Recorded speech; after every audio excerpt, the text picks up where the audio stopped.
morning, good morning, good morning, good morning. Live pa rin po tayo napapanood ngayon sa ating social media account sa Facebook at YouTube channel ng UNTV at Good Morning Kuya. Dahil araw po ngayon ng Lunes, start your day right. Huwag po tayo makalimot una sa lahat. Manalangin at magtagubilin, humingi ng gabay at tulong sa Panginoon. Mula po sa Pilipinas, bumabati kami sa inyo ng isang good morning. It's time to rise and shine.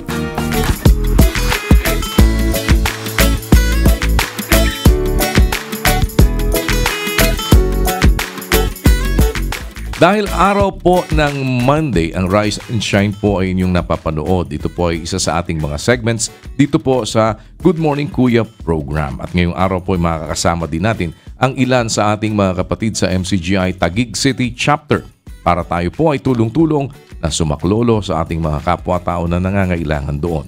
Naroon po ating representative. Good morning sa inyo dyan sa Taguig City. Rise and Shine! Good morning po Kuya Daniel. Nandito po tayo ngayon sa Bagong Bayan, Taguig City at kasama po natin ang mga kapatid mula sa MCGI Bagong Bayan Chapter para makibahagi sa ating pagkakawanggawa sa araw na ito. Salamat po sa Diyos. Balik po sa iyo Kuya. Maraming salamat sa inyo pong lahat sa ating mga kapatid na natin ngayon sa Taguig City. Salamat po sa inyong partisipasyon. Pagpalain kayo ng Panginoon. Keep on shining and keep on caring. Babalikan ko po kayo para alamin mamaya sino ba ang atin pong sasaklolohan dyan sa lugar ng Taguig City. At bago tayo magpatuloy, ituturo naman po sa atin ngayon ang paggawa ng homemade burrito. Kung paano itong inihahanda, panoorin natin sa ating Cook It Right.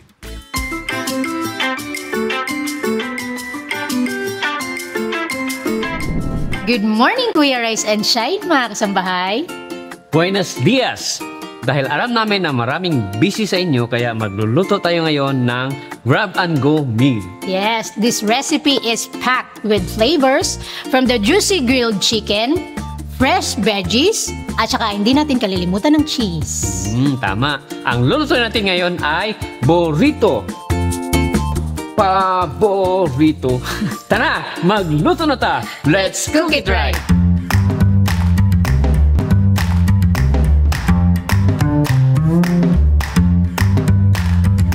Ang una nating gagawin ay pagsamahin natin ang mga seasonings. Ito ay onion powder, dried oregano, salt, dried cumin powder, paprika, black pepper, at cayenne powder.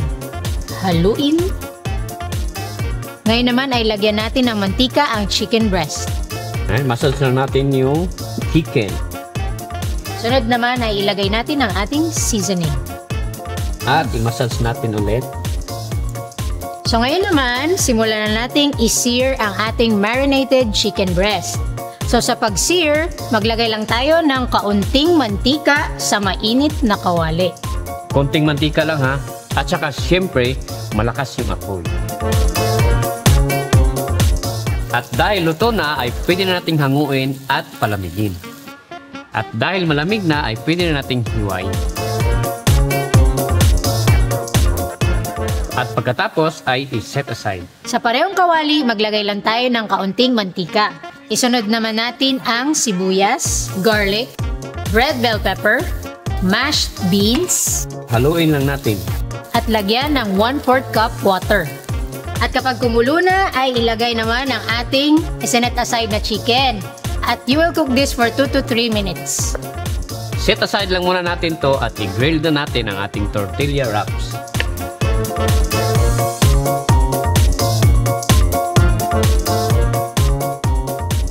Ilagay na natin sa tortilla wrap. Simulan natin sa paglagay ng red rice. Sunod naman ang chicken filling, corn, cilantro, and mixed cheese.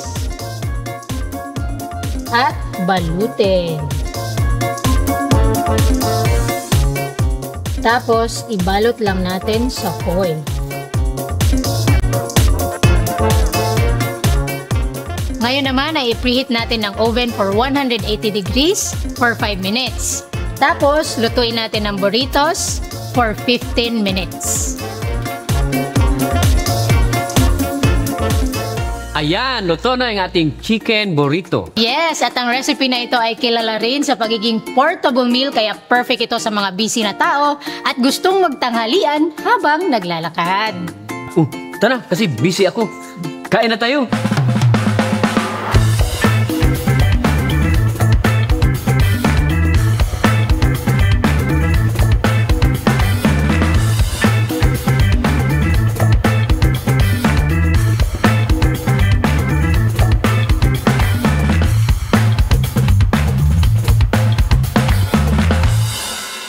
Huwag nating kakalimutan na bago kumain, manalangin.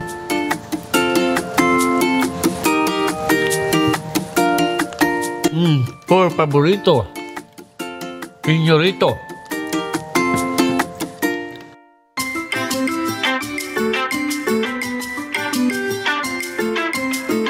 Alam ba ninyo na kahit iniiwasan natin ang lamok, may mahalagang papel din po ito na ginagampanan sa ating kapaligiran. Alamin natin kung ano ang bahagi ng lamok dito lamang po sa Wonders of Creation.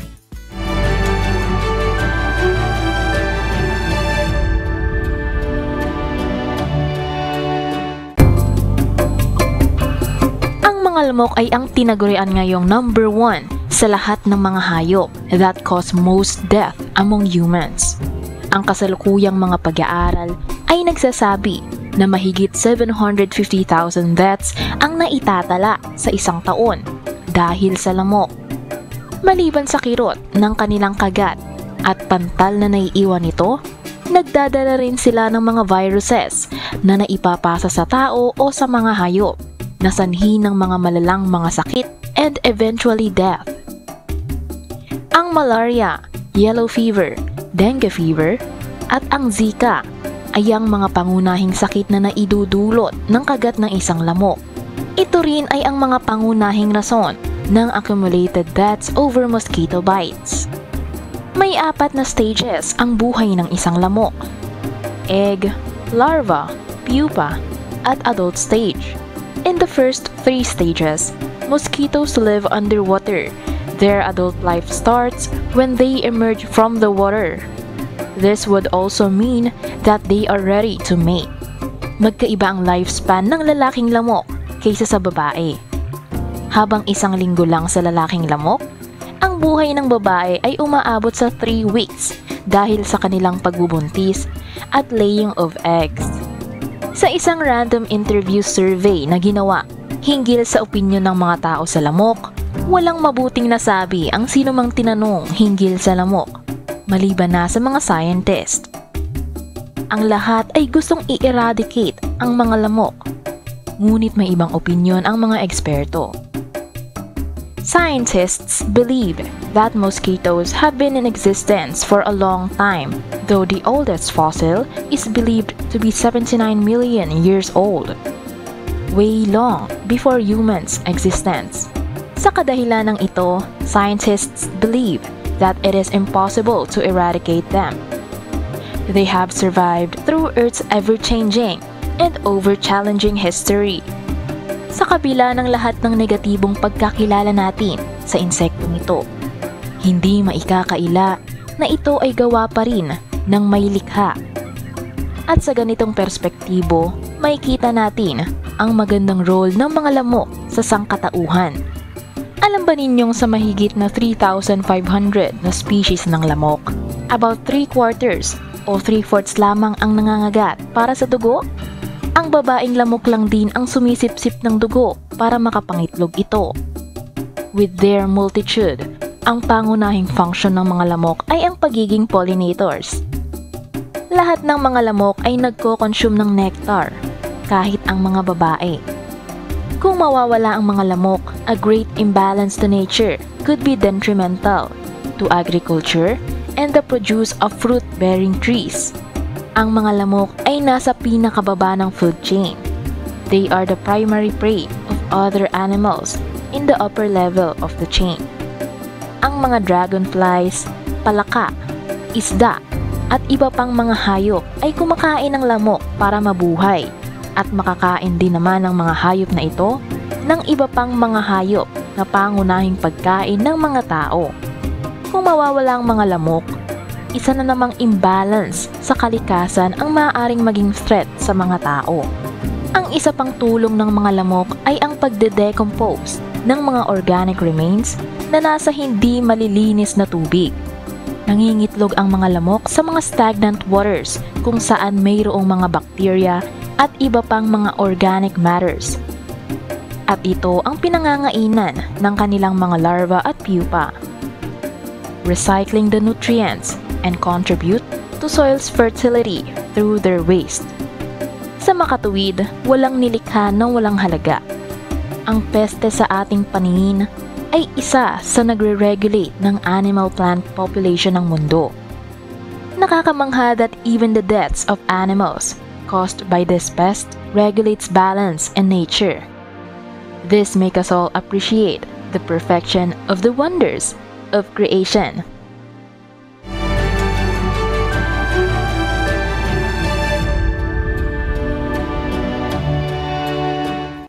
Madalas po ba kayong magalit? Baka meron po kayong mga anger issues, ano? Ano ba ang sinasabi ng science tungkol sa mga bagay na yan? Panoorin natin sa ating Now You Know.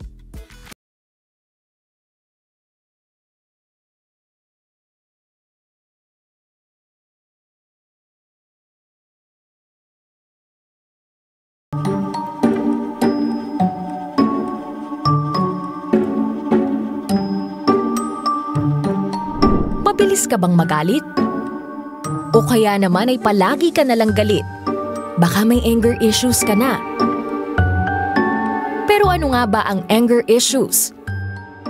Ang galit ay natural na emosyon na nagsisimula sa utak, partikular sa amygdala, ang bahagi ng utak na kumokontrol sa emosyon. Kapag may banta o hindi makatarungang sitwasyon, ito ay nagtitrigger ng fight or flight response. Kasabay nito, tumataas ang adrenaline at cortisol na nagdudulot ng pisikal na reaksyon tulad ng mabilis na pagtibok ng puso at pagtaas ng presyon.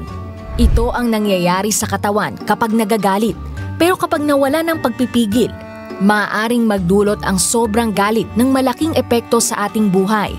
Ang anger issues ay ang hindi makontrol na pagpapakita ng matinding galit na maaaring makasakit sa sarili o sa iba.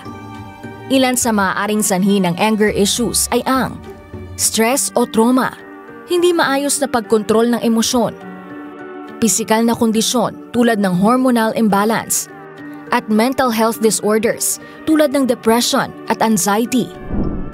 Ilan naman sa sintomas ng anger issues ay ang madalas na pagsigaw o pagsasalita ng masakit, pagiging agresibo o marahas, pag-iwas sa mga tao o social isolation, madaling mainis o magalit sa maliliit na bagay, pisikal na sintomas tulad ng mabilis na pagtibok ng puso, pagpapawis o pagtaas ng blood pressure, at ang pakiramdam ng pagkabalisa o kawalan ng kontrol. Makatutulong naman para sa tamang anger management ang magpigil sa pamamagitan ng paglalaan ng ilang segundo bago mag-react, huminga ng malalim o magbilang hanggang 10, tukuyin ang tunay na dahilan ng iyong galit, alamin ang mga trigger at gumawa ng paraan upang maiwasan ang mga ito, at mag-ehersisyo o maghanap ng healthy outlet para sa emosyon. Kung may iba pang gustong malaman tungkol dito, makatutulong kung magtatanong sa pinakamalapit na doktor o healthcare professional sa inyong lugar. Now you know!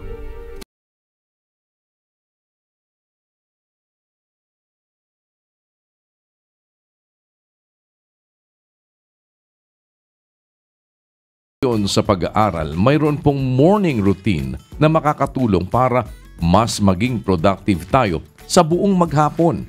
Kung ano-ano yan, panoorin natin sa atin pong You Can Do.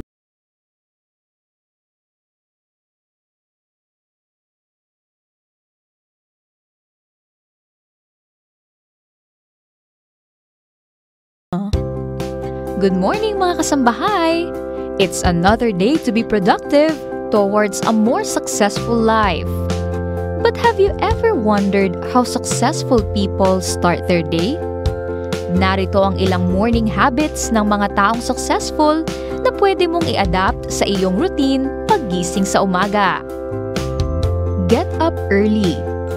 Marami sa mga successful na tao ang gumigising ng maaga, ilang oras bago ang aktwal na simula ng kanilang trabaho. Nilalaan nila ang mga oras na ito upang gawin ang mga bagay na gusto nilang ma-accomplish nang walang interruption. At isa na dito, ang exercise. It will clear your head at mas magiging motivated ka kapag ikaw ay nag-ehersisyo. Nakakataas din ito ng productivity ng mga successful na tao. Have a healthy breakfast. Kahit pa maraming ginagawa sa umaga, mainam pa rin ang kumain ng masustansyang pagkain para sa agahan, para may sapat na lakas ang katawan sa simula ng araw. Huwag din agad iinom ng kape. Sa halip ay uminom ng tubig upang ma-revitalize ang katawan at maging positive ang iyong feeling. Set priorities for the day. Mahalaga ang oras para sa mga successful na tao. Kaya upang hindi ito masayang, ino-organize nila ang kanilang priorities sa simula ng araw. Ilan lamang ito sa morning routine ng mga successful na tao ayon sa mga pag-aaral. Ngunit ang pinakamahalagang bagay na dapat nating gawin paggising sa umaga ay ang manalangin. Magpasalamat sa buhay na pinahihiram sa atin at idalangin na samahan tayo sa lahat ng ating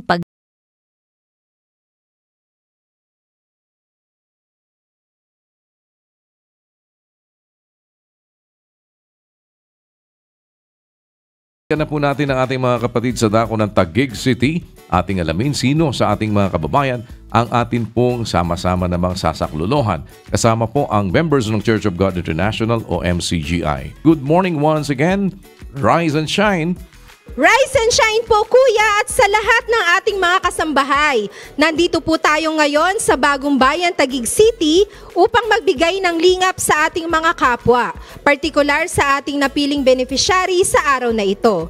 Sila po ang Office of Senior Citizen Affairs or OSCA dito sa Barangay Bagong Bayan, Taguig City. At para bigyan po tayo ng kaunting background sa kanilang samahan, kasama po natin ang presidente ng OSCA na si Ginang Linda Samaniego. Good morning po, Ginang Linda. Morning po. Ano po ang kadalasang kinakaharap o problema ng inyong samahan at paano ninyo ito nasosolusyonan? Ang nangyayari po sa amin, palibhasa hindi kaya ng gobyerno natin ang mga pangangailangan ng lahat ng seniors. Meron kaming livelihood, naghahanap kami ng pagkakakitaan para makatulong kami sa mga seniors na mga indigent. Tsaka lalo na yung mga bedridden. Opo. Ano po ang inyong nire-request at kung bakit po ninyo inire-request ito? Kasi nga, yung kadalasan, yung mga bedridden namin, hindi sila makalakad talaga. Wala sila bedridden na nakahiga na lang. So, dapat siguro mabigyan sila ng para makalakad-lakad yung mga cane o kaya wheelchair. Yung mga indigent, kailangan kumain sila, kaya kailangan talaga mabigyan din. Opo. Gaano po kalaki ang tulong na maidudulot po nito sa inyong samahan? Napakalaking tulong po kasi gumagawa kami ng paraan para talagang makatulong kami. So mababawasan yung namin, di ba? Hindi kami makakagastos, kasi hindi naman lahat kami mayaman para gumastos. Kung may magi-sponsor lang, malaking pasasalamat po. Salamat po sa Diyos at sa awa at tulong po ng Diyos bilang pagtugon sa request ng ating mga kababayan mula sa Bagong Bayan at dahil Rise and Shine, tayo ay magkakaloob sa kanila ng mga tungkod, nebulizer at grocery items. Ano po ang masasabi po ninyo? Napakalaking pasasalamat po para sa amin gagawin ninyo. Kayo nag-sponsor, kahit paano talaga matutuwa ang mabibigyan namin. At syempre, bago po kami magpaalam kuya, ay nais muna naming bumati ng mga kapatid dito sa MCGI Bagong Bayan Chapter, kasama ang ating representatives ng Office of Senior Citizens Affairs. 1, 2, 3! MCGI cares, MCGI shine. To God be the glory. Pag-ibig! Balik po sa inyo kuya. Maraming salamat sa lahat po ng ating mga kapatid. Minsan pa, salamat po sa inyong partisipasyon at sa patuloy na pakikipagkaisa na tayo po ay maging maliit na kasangkapan na ang kabutihan ng Diyos ay makarating sa ating mga kapwa-tao. Pagpalain po kayo ng Panginoon, keep on shining and keep on caring. Tunghayan naman natin ang kwento ng pagsisikap ng isang ama na mapagtapos ang lahat ng kanyang anak sa kolehiyo sa pamamagitan ng pamamasada ng jeep at tricycle sa loob ng 4 na dekada. Kahit mahirap, huwag susuko, laban lang.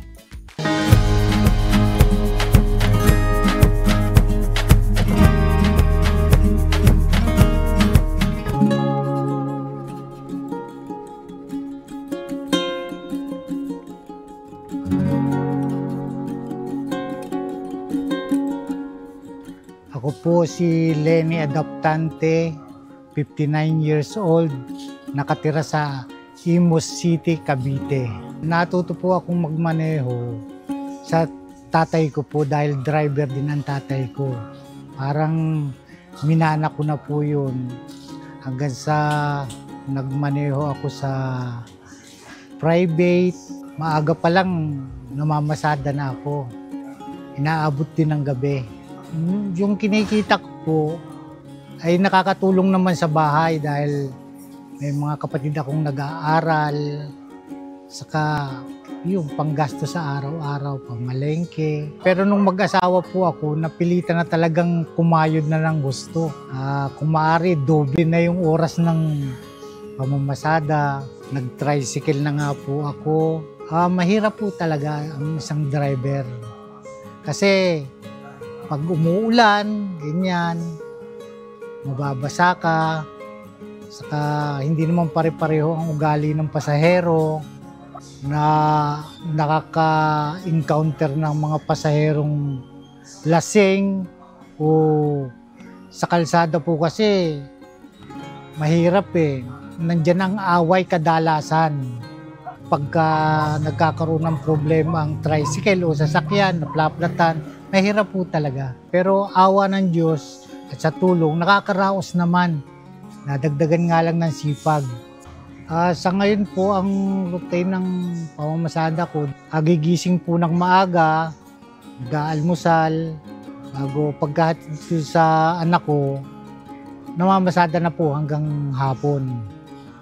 Doon ko rin po kinukuha yung pang-araw-araw na gastos, saka yung pag-aaral po ng aking mga anak.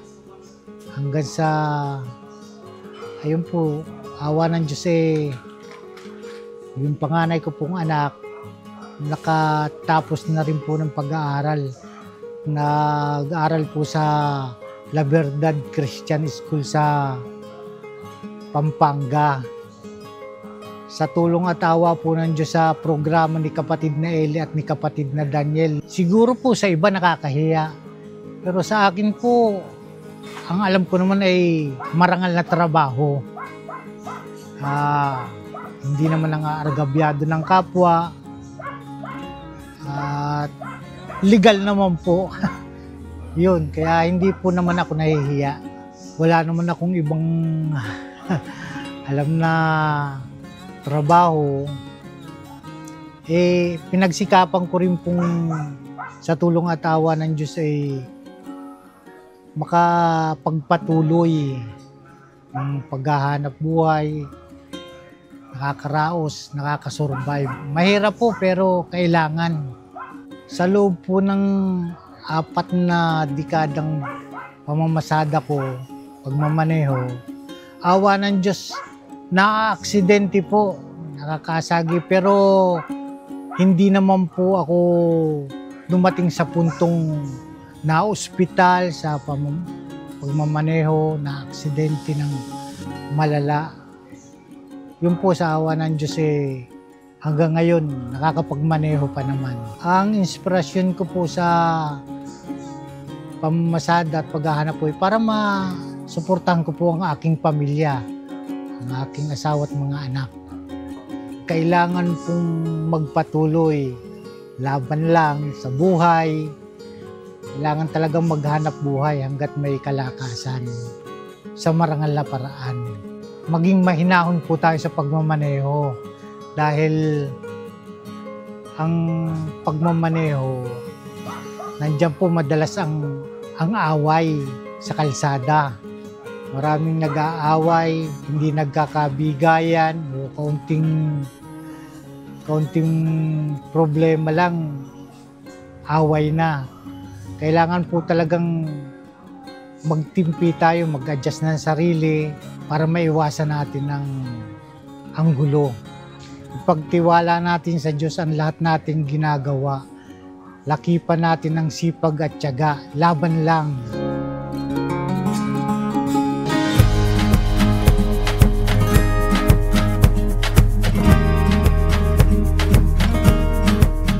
Sa atin pong viewpoint muli, isang issue po ang ating itinanong sa ating mga kababayan kung para sa kanila, paano bang mapapatibay ng isang pamilya o mag-asawa ang kanilang pagsasama sa kabila ng problema at mga tukso na pinagdaraanan. Pakinggan natin ang kanilang mga kasagutan at alamin din naman natin ano ba ang masasabi ng Biblia tungkol sa mga bagay na ito.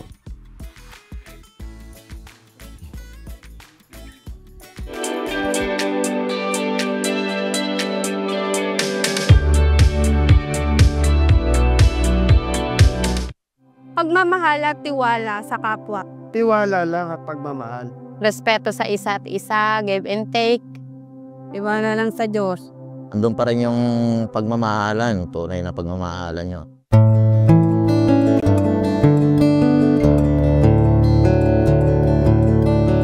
Sa pagmamahal at tiwala sa kapwa. Kasi pag may pagmamahal kayo sa isa't isa, lalong mapapaano yung pagsasama nyo, mapapa-strong yung pagsasama nyo. Pagtitiwala, kung wala kayong pagtitiwala sa kapwa or sa sarili, sa inyong relasyon, wala kayong mabuting mga puro away.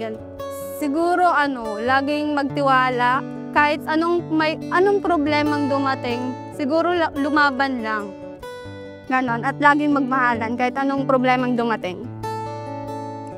So, iwala lang sa Diyos at saka kailangan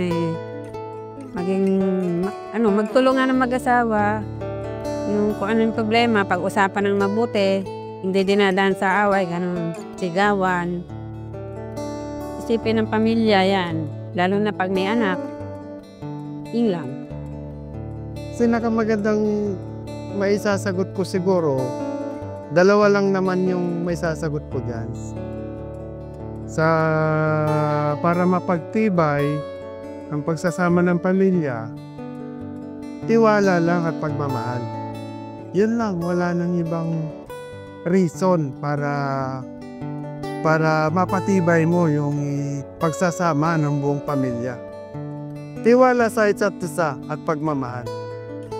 Wala nang iba. Siguro, paninindigan sa sarili at sa pamilya. Ganun lang. Oo, yun lang. Siguro yung pagmamahal nyo na rin sa inyong mag-asawa at saka yung sa anak nyo. Siyempre, dapat respeto sa isa't isa, give and take. At saka, siguro pagdating sa pinansyal, dapat ang tutulungan din. Siguro sa akin lang talaga masasabi ko, una sa lahat ng problema, idaan nyo sa dasal. Yun na talaga. Kasi once na nagdasal na kayo, parang nalilinawan kayo mag-asawa sa lahat ng bagay. Siyempre, patutkumbayan na rin kayo kung paano nyo masasolve yun. Yun ang ginawa noon. Kailangan lang ng tiwala. Yun. Tsaka, yung pagmamahalan sa isa't isa, huwag masyadong mapusok sa mga ganon. Basta tiwala lang sa isa't isa. Yan ang mahalaga. Pagmamahalan. Tsaka wag masyadong matuto sa ibang ano. So, kailangan lang andun pa rin yung pagmamahalan, tunay na pagmamahalan nyo. Tsaka tiwala sa isa't isa. Yun lang ang importante. Yung problema, nalulutas naman yan eh. Kailangan lang tulungan din. Number 1, lalaki dapat hindi susuko sa problema eh. Ikaw ang magdadala nun eh. Sa akin lang eh, magiging masaya ang pamilya basta may trabaho lang yung kahit man lang yung lalaki eh. Magiging masaya na ang pamilya. Mula sa perspektibo ng psychology, napakahalaga ng matibay na ugnayan ng mag-asawa para sa pagkakaisa ng pamilya. Isa ang pagkakaroon ng open communication para mas maunawaan at mapatibay ang pagtitiwala ng mag-asawa sa isa't isa. Bukod dito, ang pagkakaroon ng shared experiences at pagkakaroon ng common goal ng mag-asawa ay malaking bagay para sa pagkakaisa at katatagan ng pamilya. Pero kung Biblia ang tatanungin, papaano nga ba mapapatibay ang pagsasama ng mag-asawa at ng kanilang pamilya? Pagka kayong dalawa lang, hindi nyo mapapatibay ang pagsasama nyo. You will be subject to temptation, panunukso ni Satanas, panunukso sa paligid. Ang talagang pampatibay, kapatid, ay yung aral ng Diyos eh. At yun ang ipinangangaral ng mga mangangaral ng Diyos. Ang ginagawa nila, patibayin ng mga Kristiyano sa pamamagitan ng aral ng Diyos. Ang pagpapatibay sa tao sa pagsunod sa utos para ang isang pamilya maging buo lagi, wag masira, kailangan yung pamilya na yun dapat laging nakikinig ng salita ng Diyos. Kapatid, yun ang pampatibay, yung aral ng Diyos, ng Ebanghelyo. 1:23 ng Kolosas. Pakinggan nyo.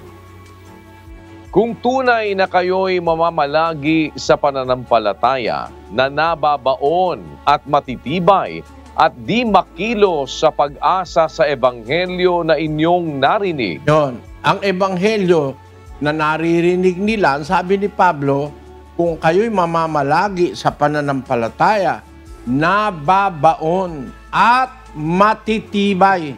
Bakit matibay? Di makilos sa pag-asa sa Ebanghelyo. Yung Ebanghelyo, yun yung aral ng Diyos. Kaya yung aral ng Diyos, walang duda, kapatid, yun ang magpapatibay. At ang higit sa lahat, na ikatitibay ng lahat ng tao, maging pamilya, maging sambahayan, maging magkaibigan, maging magkakapatid, ang pampatibay sa lahat yung nasa 4:16 ng Efeso. Basahin natin, kapatid na Daniel.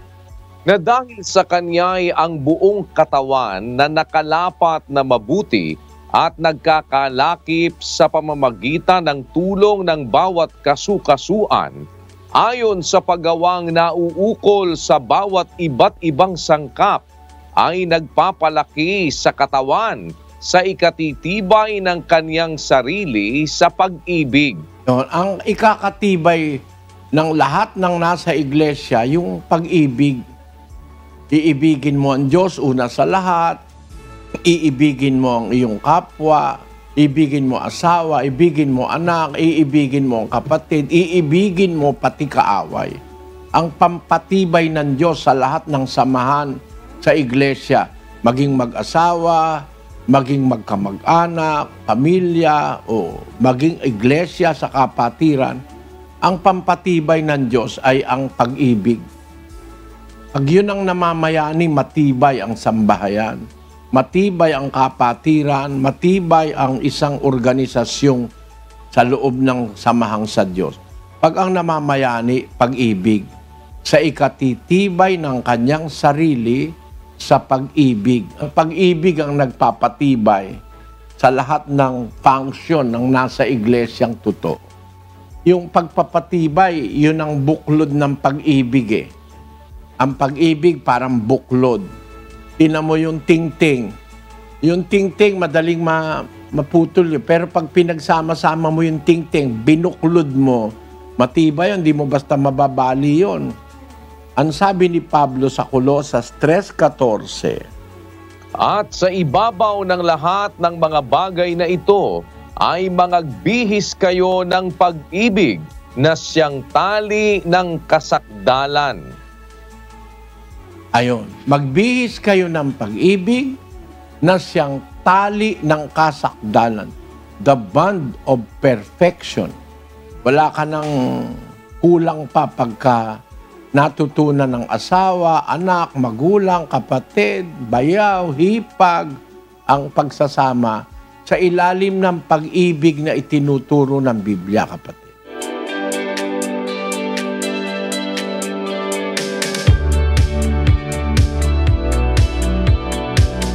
Sa patuloy pa rin po nating layunin na maipalaganap ang paggawa ng mabuti at tayo ay makapagpakita ng pag-ibig sa ating mga kapwa-tao, muli po isang social experiment ang ating isinagawa.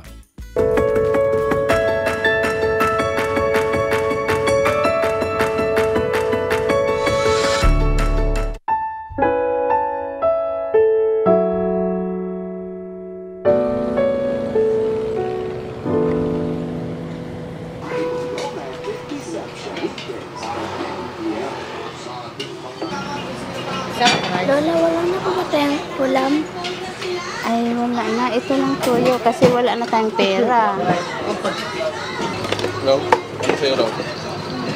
Ngayon tayong ulam, wala naman kami ipangbili. Okay, sir.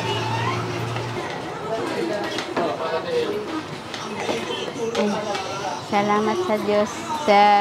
Salamat sa Diyos, sir. Okay na.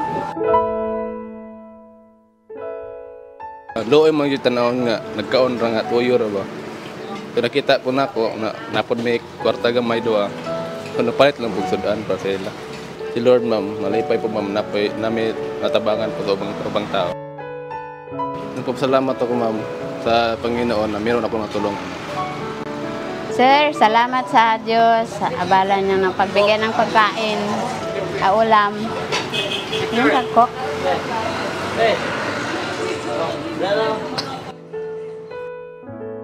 Importante ma-feel sa awa sa kapwa dahil kapwa natin sila. Bali, pamilya rin natin. Blessings tumulong kasi pag tumulong ka sa isang tao, para mo na lang tinulungan yung sarili mo na masaya tumulong ang kapwa mo. Masaya na, sarap sa pakiramdam.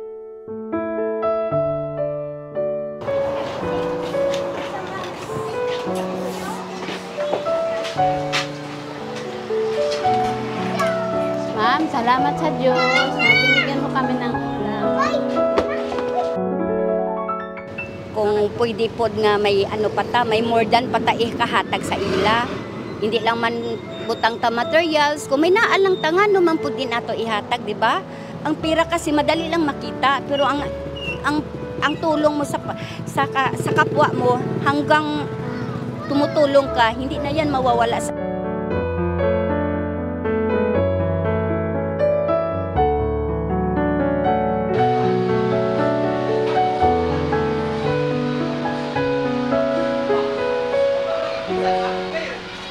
Ma'am, pwede po bang makabili ng 10 pisong kanin? 10 pisong kanin? Opo. Kasi ito na po kami. Ito na kakain. Ano? Ito na umarap po. Kahit kanin lang po, 10 piso lang po. Kanin? Pabalik-balik na kayo dito po. Balik naman. Gusto ba kasi itong apo ko? Sige, upo kayo dyan. Ito.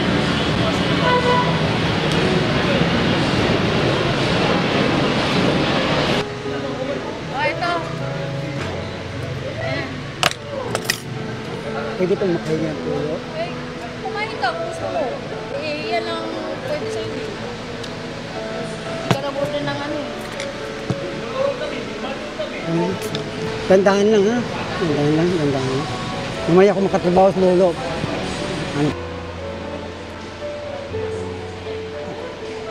Ano pwede ha? Bibaon ka na. Ay, may nagbabigay oh. Kanin, hindi na naman daw nila inanon to. Ito mahal. Kaya mahal po ang pag-work. Rice lang in order nila. nung nag-start na sila maglagay ng toyo, ng rice, so parang naano na kami. Nagulat na din ako. So, since may dapat kami take out, binigyan na lang po namin. Kasi yung sa point na parang meron ako, tapos nakikita ko yung iba, parang hindi naman sa ano. Tapos kaya po namin talaga ibigay at that time. So, kung kaya naman po, pinatay namin talaga gawin yung ano pa na at least po maka-help. If we have like more to give, why not? Why not give to other people? Why not share our blessings to other people? Kahit walang return, like sabihan nyo lang po sila na pass it back. I-pass lang yung goodness to someone po. Marami man paraan para tumulong. Kahit wala tayong pera, marami man tayong magagawang paraan. Pwede man tayong magsabi sa iba or ano, at para makatulong tayo.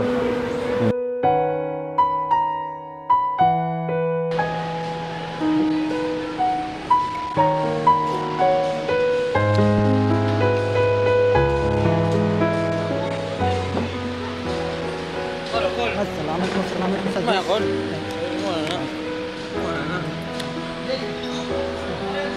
Wala, naawa lang din kami. Alam din namin paano maging wala din talaga sa buhay. Nakikita namin parang nakakaawa talaga. Tutulungin talaga siya.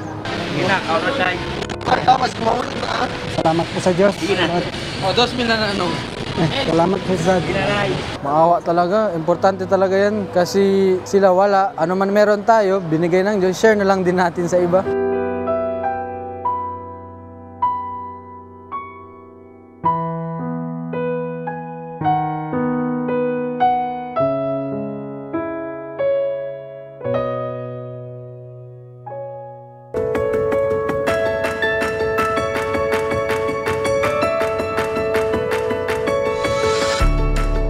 Makibalita tayo saglit ngayon sa kasalukuyan pong medical mission na ating ginaganap dyan po sa ating lokal ng Doña Orani, Pulangco Street, Barangay Doña Orani, Bataan.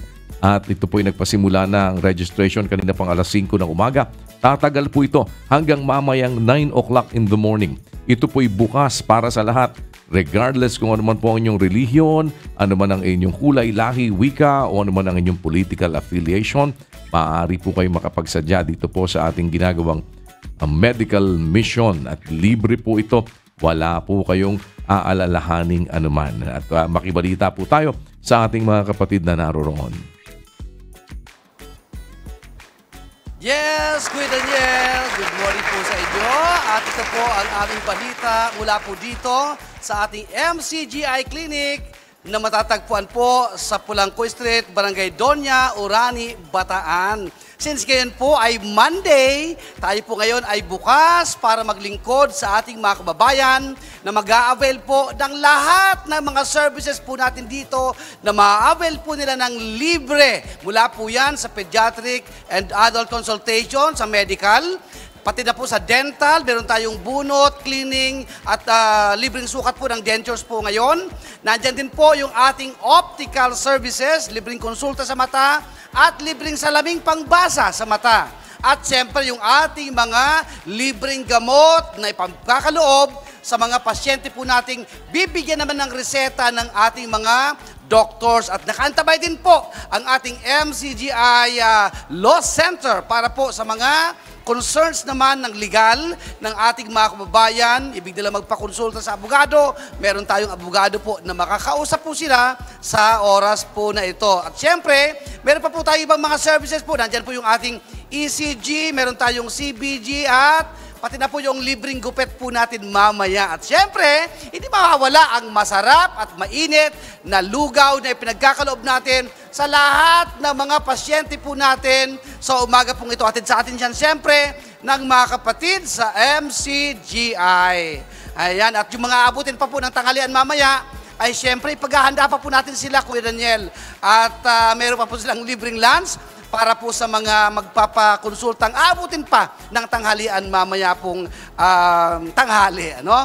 At sa umaga pong ito, bukas na nga po, tuloy-tuloy po yung ating consultation, ang ating registration.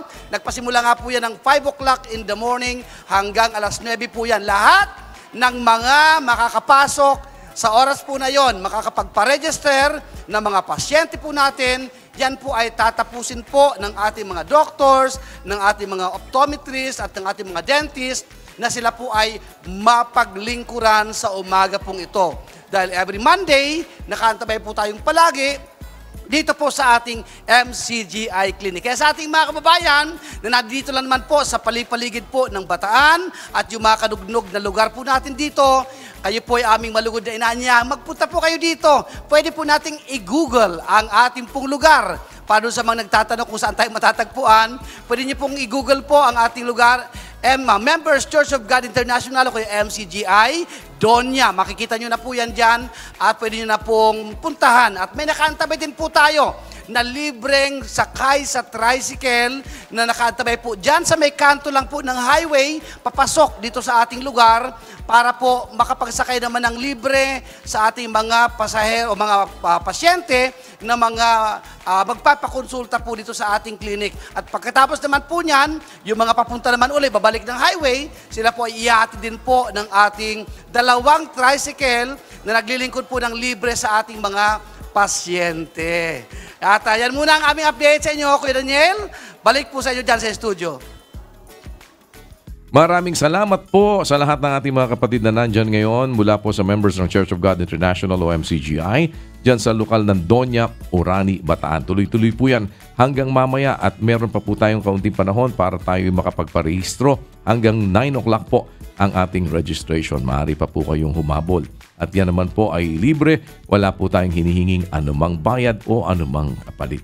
Sana po sa lahat ng ating mga kapatid dyan, dalangin namin po lagi ang lahat ng mabuti para sa inyo at tuloy-tuloy lang po tayo ng pakikipagkaisa para sa atin pong mga kapwa-tao at sa ating mga kapatid.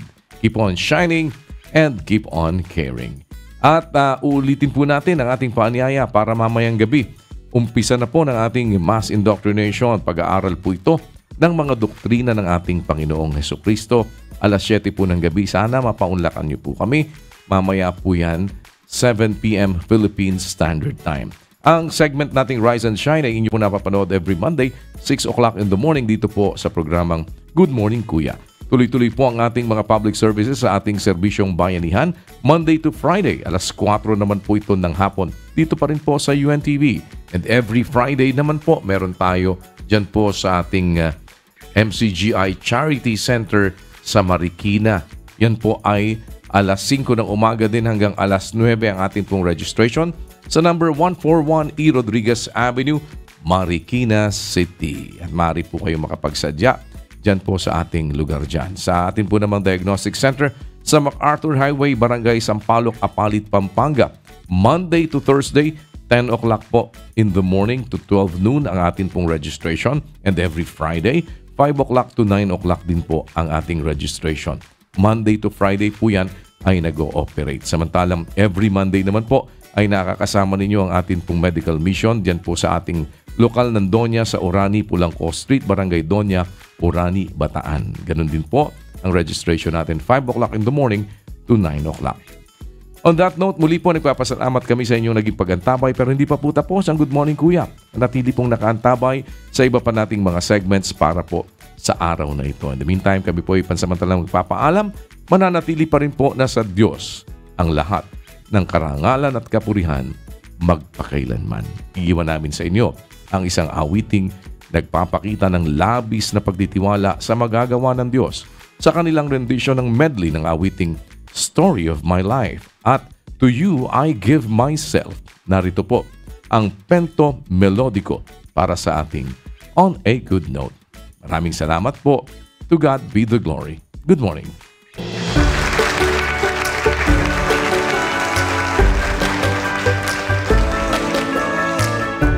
To you I give myself and I surrender.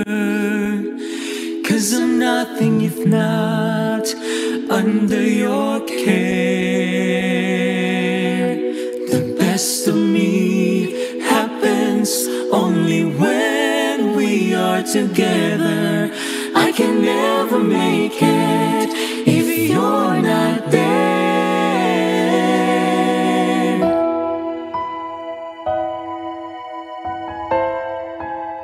Story of there is nothing in this world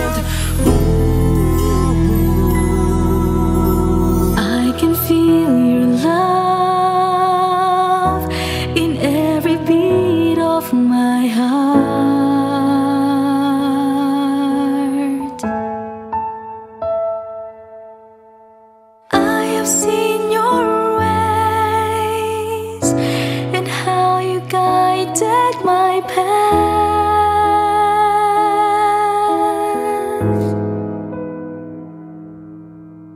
In times of miseries, in times of troubles, when I feel much pain that seems unbearable, there is no one else that I will always call. It's you who've always been my strongest armor.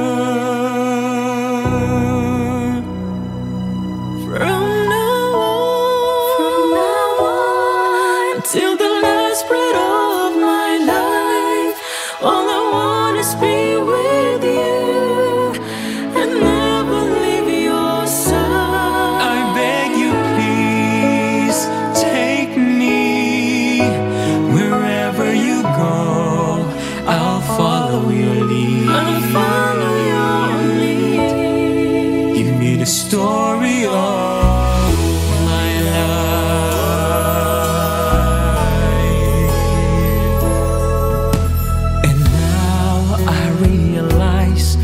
Time to move on. It's time to move on and carry my cross with no hesitations.